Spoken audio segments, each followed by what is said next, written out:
think of the Celtics, you think of championships. Sure. You think of winning. And that's what I'm about.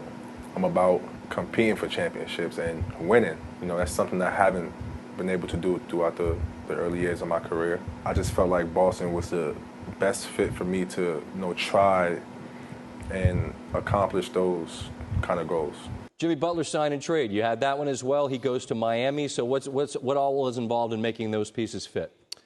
Philadelphia was not giving him that 5-year max he wanted. They weren't giving him a 4-year max. They were out of the Jimmy Butler business. They went out, got Al Horford. And Jimmy Butler, I was told, he liked the idea of being more of a centerpiece player in Miami. Jimmy Butler goes there. And now Philadelphia bringing back Josh Richardson, signing Al Horford to a deal as good of a defensive team as maybe anywhere in the NBA right now. And I wanted to ask you about Horford, because that was a significant one that you had as well. That has to thrill Elton Brand and the Sixers to get him coming back, even at a fairly steep price, I think. Yes, and look what it does for the locker room. There's not a more mature, there's not a better leader, there's not more of a grown-up in the NBA than Al Horford. 12 years in the league, 12 playoff appearances, 5-time All-Star. Bringing Horford into that locker room, I think he's going to be tremendous on and off the court for Joel Embiid, because if Embiid's going to miss time at any point, Horford can go over and play the center. He can play the 4 when they're on the court together. This is huge, guys, right? Woj reporting Malcolm Brogdon signing 4 years, $85 million. With Go. Indiana Pacers. This is not a restricted free agent deal. This is an agreed-to sign and trade. This is Milwaukee saying, we've committed to Chris Middleton $175 million. We've committed to Brook Lopez $52 million. They're not ready to pay Malcolm Brogdon $85 million. The Pacers making a couple of big moves here, and getting a guy, Malcolm Brogdon, who is a 50-40-90, one of those rare players. He will be one of their franchise players alongside Victor Oladipo. We learned D'Angelo Russell is going to be a Golden State Warrior. How? Well, Golden State and Brooklyn are trying to finalize a sign-and-trade agreement that would send D'Angelo Russell to Golden State on a 4-year, $117 million max contract.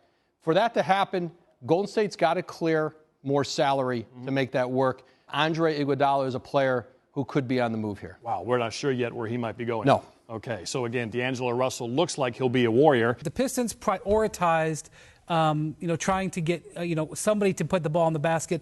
Derrick Rose, when he's at his best, can still put the ball in the basket. So this is a strong move and definitely a bit of a gamble, because Derrick Rose, you're not really sure what his consistency is going to be, but they got him again. Only 2 years and a roughly for less than the full mid-level exception. So a quality value signing. J.J. Redick has agreed to a 2-year, $26.5 million deal to join the New Orleans Pelicans. J.J. has been an integral part of a lot of successful teams. We played with the Clippers together.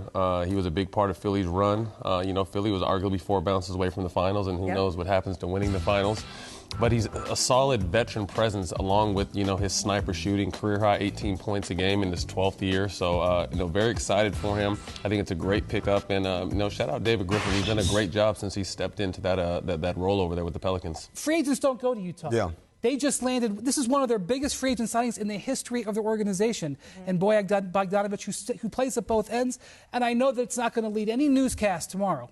But Bojan Bogdanovic added to that team with Donovan Mitchell and Rudy Gobert and some of the other guys that they have. Ask LeBron James. He almost eliminated him from the playoffs 2 years ago. And absolutely, Utah is building a potential Western Conference champion. And they've made some moves, and they're making moves right now.